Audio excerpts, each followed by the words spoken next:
Phineas Thomas Horton was the greatest scientist of his time. For him, science was the means by which he could achieve his goal, to unlock the deeper secrets of creation itself. He withstood the critics and the skepticism of his colleagues, creating a human being that would consider him as a father.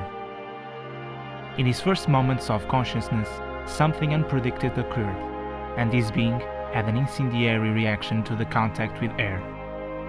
Despite this, the being remained unharmed, and once the oxygen was cut off, the fire ceased, and his body returned to an inert state.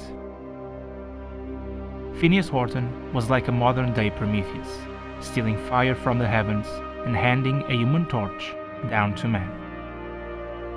Mankind was not yet ready for this gift and saw this being as a potential menace. So, before the public could dispose of him, Horton sealed him away, encased without oxygen and engulfed in concrete. People hoped his imprisonment would be permanent, but his father had other plans for him. Horton provided him with the means to be educated in his confinement until a time where he could be cured or controlled of his affliction. This being was learning a great deal about the world and even more about forced solitude. He was aware of everything, but understanding nothing. As time passed in this seclusion, this being questioned his father's reason to keep him alive when others would have him destroyed. Why would his father permit this torment to befall him? This being wanted to taste freedom again, to return to his father's side, and as his young mind developed, he learned to recognize the beauty and the value of human life, the value of freedom, but he possessed neither. Salvation finally came. A crack in the concrete permitted oxygen to reach his body, and in one abrupt moment he exploded out of his imprisonment, screaming in relief for a much-wanted freedom. His father tried to call him, but he ran away, knowing what he denied him and fearing the possibility of again being imprisoned. He ran blindly into the streets, astonishing the people around him, but soon he learned to control his condition and became something very different to the society. He learned that he was not the first anomaly to exist, but on that day of his freedom, in 1939, the world had its first confrontation with the fantastic. The golden age of miracles had begun.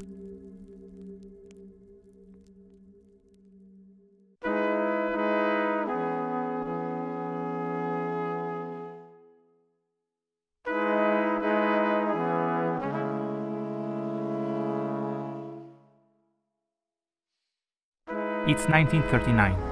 Reporter Phil Sheldon speaks with his co-workers about moving to Europe to cover the ongoing World War II. He believes that it is there that careers are made, but one of his colleagues doesn't share the sentiment, hoping to one day run the Daily Bugle, right here in New York City. Phil later attends a science exhibition led by Phineas T. Horton, a scientist with extraordinary theories. Phil had his mind in Europe, not paying much attention to what was being said, until Horton unveils the Human Torch. The reporters were all in shock, but this only lasted a moment until reality set in. It had to be a fake. And as all the reporters started to joke about this hoax, Phil kept his eyes on this being, taking pictures, until he saw it move. It looked like a human, but on fire. Soon, all the papers ran this story until Horton was forced to dispose of that being.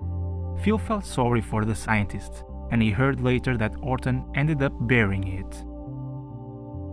Weeks later, as Phil walks the streets with his fiancée Doris' jacket, they hear a scream, and Phil runs to see what is happening, hoping this could be the scoop that will send him to Europe.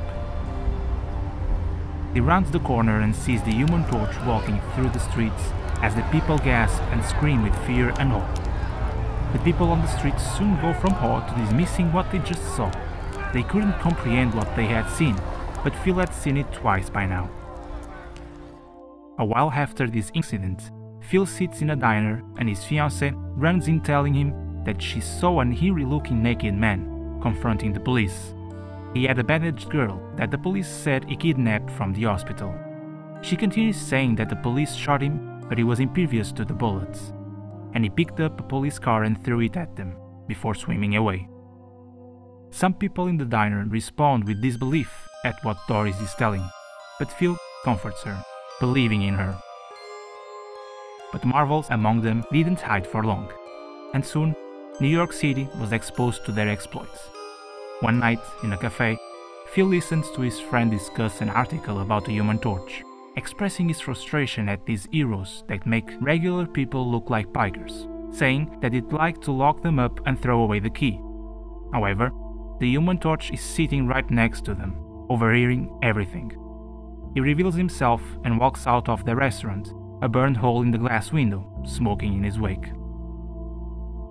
Phil finally gets his chance to go to Europe, only to turn it down because of the recent events happening in the city and the wedding plans with Doris.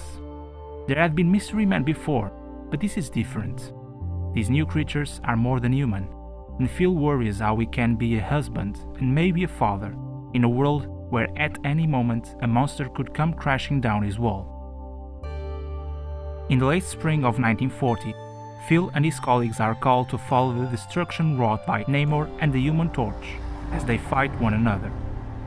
At the Empire State Building, they meet Betty Dean, a policewoman who defends Namor's actions by saying he's only trying to get justice for his people.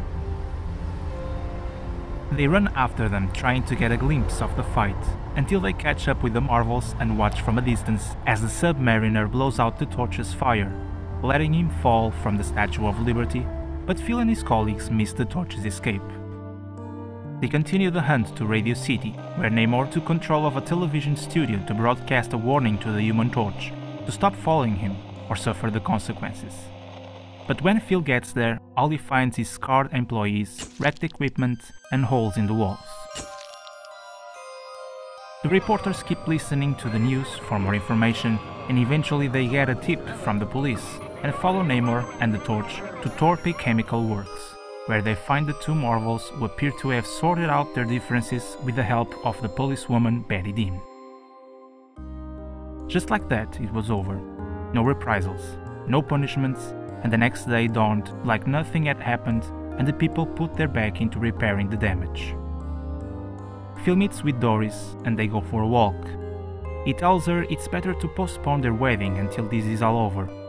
Doris tries to reason with him, telling him she doesn't want a Superman, but he tells her that a man has to be able to protect his family. Saddened, Doris gives back Phil's engagement ring and walks away.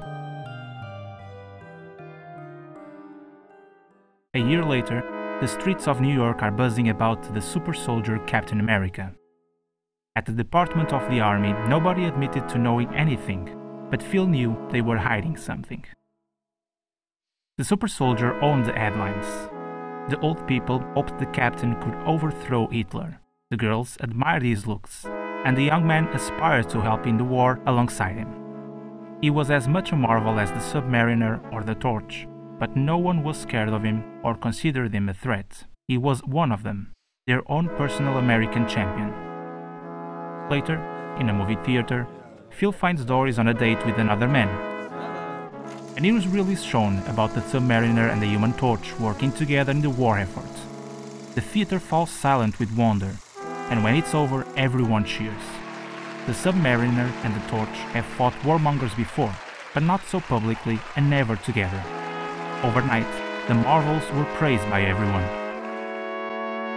Soon after that, Phil realizes the error of his ways, and he and Doris start dating again, but later, after Doris and Phil have been dating for a while, the two get word that Namor is attacking both the British and Italian forces in Spain, with the Human Torch leading a counterattack. Phil and Doris listened for instructions and to the reports of the Submariner's attacks all over the world. Not long after, sirens warn the city that the Submariner is attacking New York. Phil tells Doris to get to a shelter and goes out to do his job.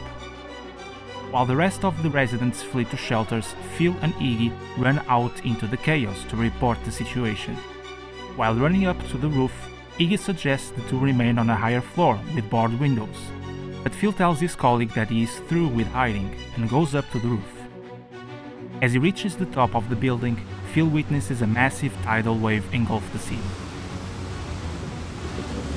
Namor and the Torch approach, fighting in the air right on top of Phil. Finally, he was part of it, he was right where he belonged. But sooner than later, during their fight, a chunk of debris from the building hits Phil in the face and knocks him out. Later, Phil wakes up in the hospital with a bandage over his left eye, which was damaged beyond repair.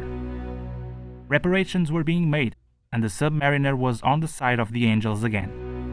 But more importantly, Japan had attacked Pearl Harbor. They were at war, and nobody had the time to worry about the Marvels anymore. Now wearing an eye patch, Phil marries Doris and finally travels to Europe as a war correspondent. He writes to Doris telling her how he was waiting for the Marvels to go away, until one day he realized they weren't something temporary. They were for real, and there's more of them all the time. It isn't going to be them adapting to us.